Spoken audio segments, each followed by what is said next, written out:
Imaginez un été écrasant au Texas, en 1861. Le soleil écrase la terre sèche, et le silence pèse autant que la chaleur. À Red Fork, une petite station isolée résiste au temps et à l'oubli, accrochée à la vie comme un dernier espoir au milieu de nulle part. Martha Calder, 38 ans, vit là seule depuis des années. Veuve d'un soldat disparu dans des circonstances jamais éclaircies, elle avance chaque jour avec une rigueur presque mécanique.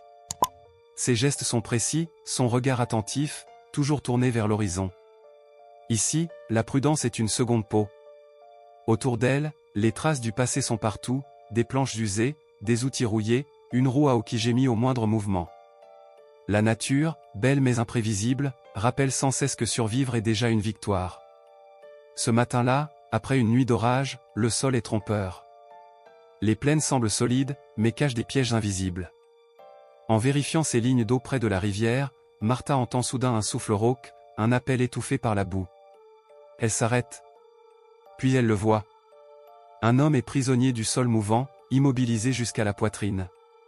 Autour de son cou pend un talisman ancien, signe de respect et d'autorité. Son regard est intense, mais calme, sans peur ni supplication. Seulement une attente silencieuse.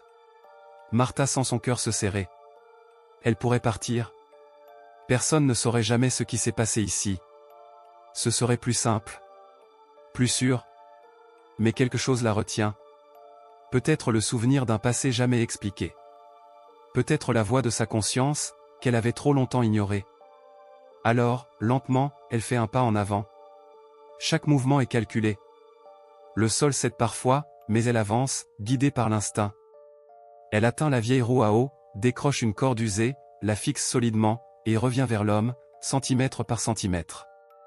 Le temps semble suspendu. Un choix, un seul, peut tout changer.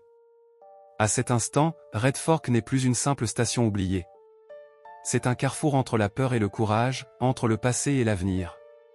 Martha lance la corde, et dans ce geste, elle rompt enfin le silence qui la protégeait, et l'emprisonnait.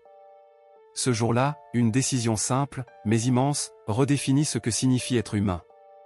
Et ce n'est que le début. La terre semblait se dérober sous ses pieds lorsque Martha comprit que tout pouvait basculer en un instant.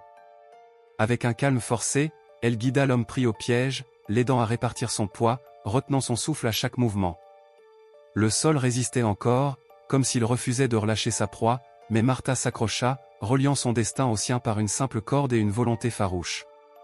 Lentement, avec effort et silence, elle réussit à le ramener sur une terre plus stable. Lorsqu'il se releva, couvert de boue et d'épuisement, leurs regards se croisèrent. Il ne dit presque rien, mais déposa dans sa main un talisman sculpté dans l'os, un symbole ancien, lourd de sens. Ce n'était pas un remerciement, mais une promesse, ou peut-être une dette. Puis il disparut dans les hautes herbes, laissant derrière lui un calme troublant, chargé de présages.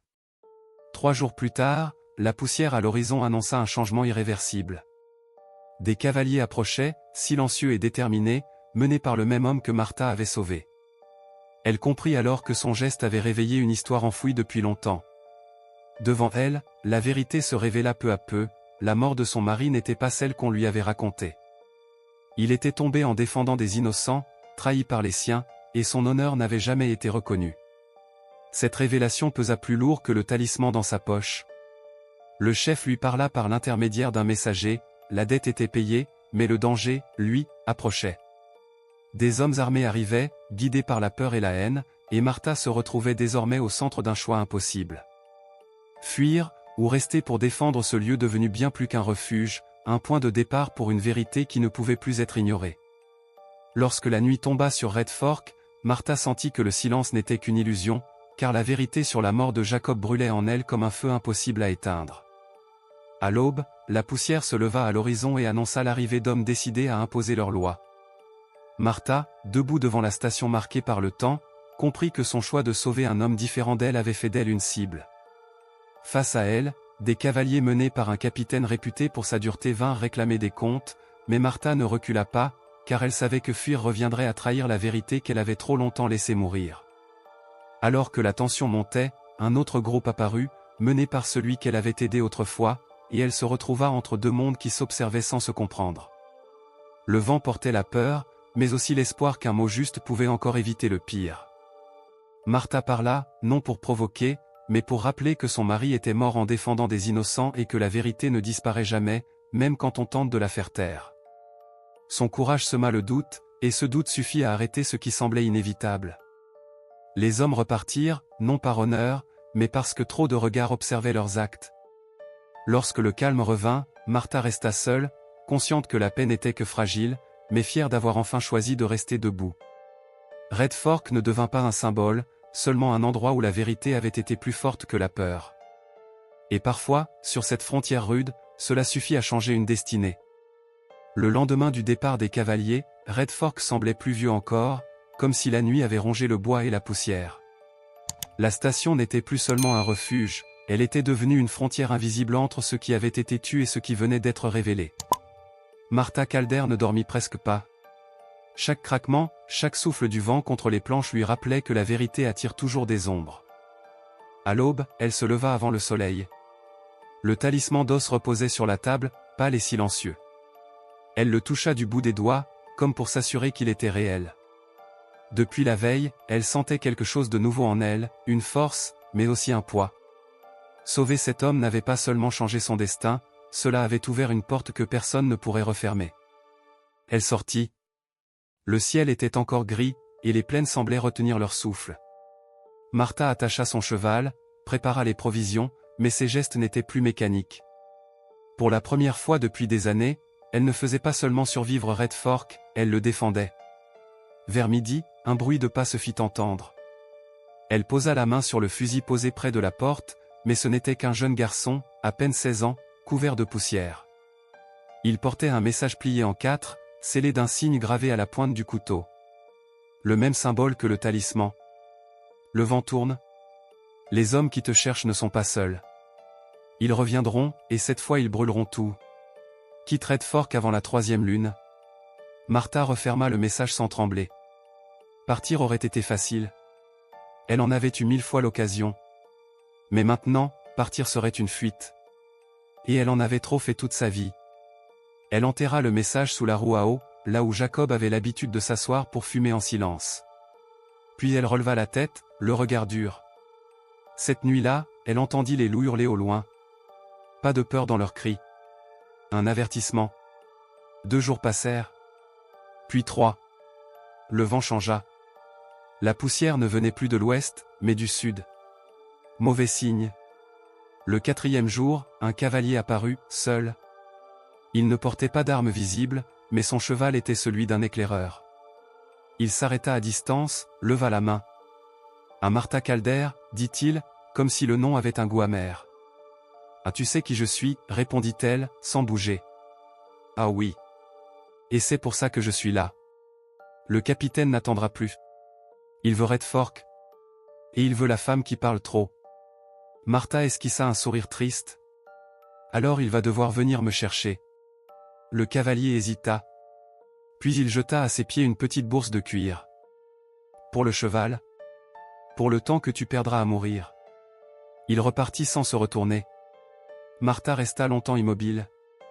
Puis elle entra, ferma la porte, et commença à préparer la station comme une forteresse. Elle cloua des planches, cacha les réserves, creusa un fossé près de la rivière, et chargea toutes ses armes. Chaque coup de marteau résonnait comme un battement de cœur. À la tombée du jour, des silhouettes apparurent sur la colline. Pas une armée. Une douzaine d'hommes. Suffisant pour tout détruire. Mais ils ne furent pas les seuls. Des ombres surgirent des herbes hautes, silencieuses, nombreuses, menées par le chef au talisman. Il ne parla pas. Il leva simplement la main.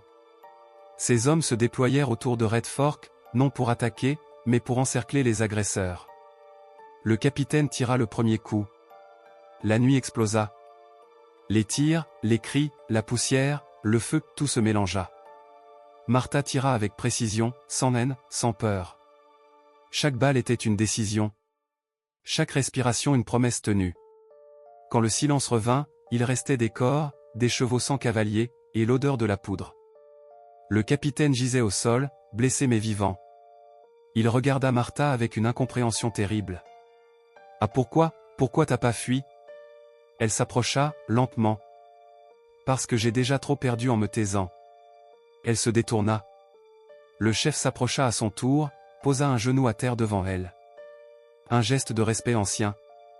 Puis il lui rendit le talisman. « Ah, la dette est désormais éternelle, dit-il simplement. À l'aube, ils étaient partis. Comme s'ils n'avaient jamais existé. Red Fork resta debout.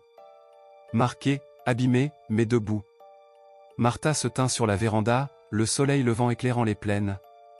Elle comprit alors que ce lieu n'était plus un bout de terre oublié. C'était une histoire vivante.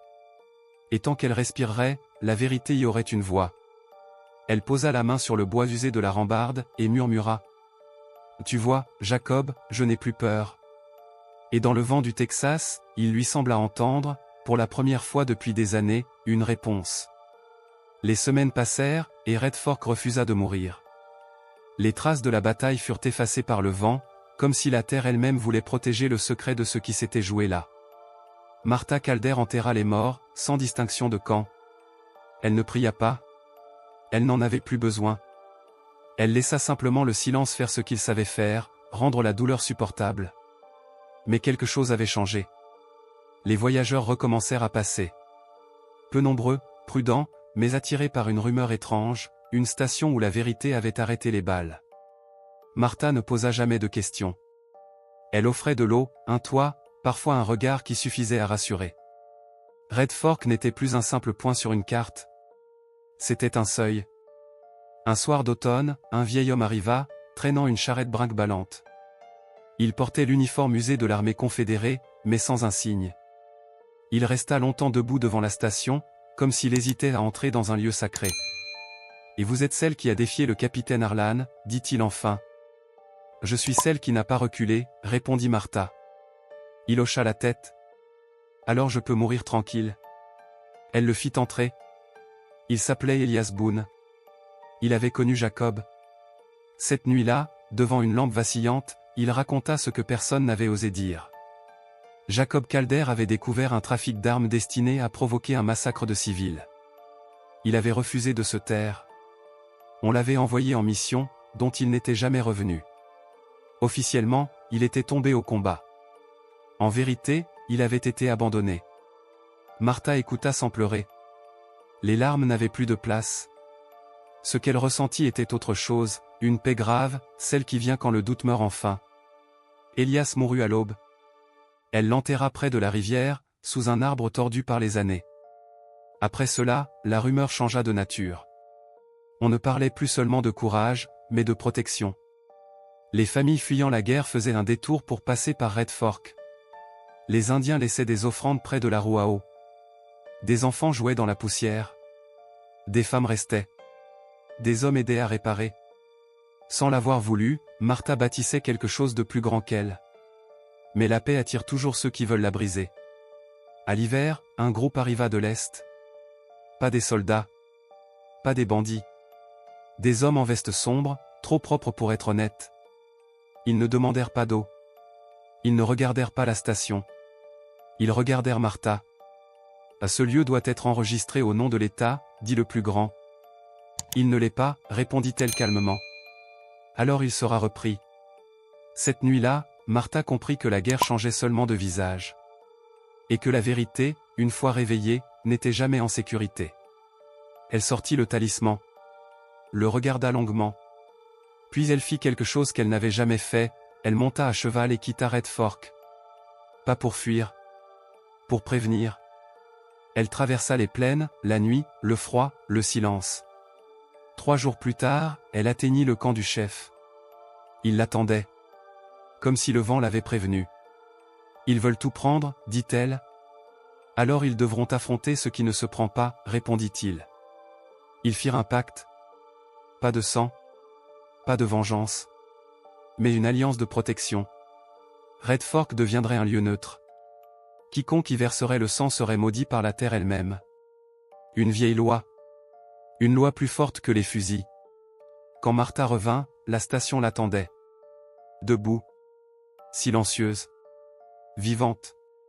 Elle ne savait pas encore que des années plus tard, on raconterait son nom à voix basse. Qu'on dirait : si tu te perds dans les plaines, cherche Red Fork. Et si tu as menti toute ta vie, là-bas, la terre te fera parler. Martha Calder s'assit sur la véranda, le soleil couchant peignant l'horizon de rouge et d'or. Elle sourit. Ce n'était pas la fin. C'était le commencement d'une légende.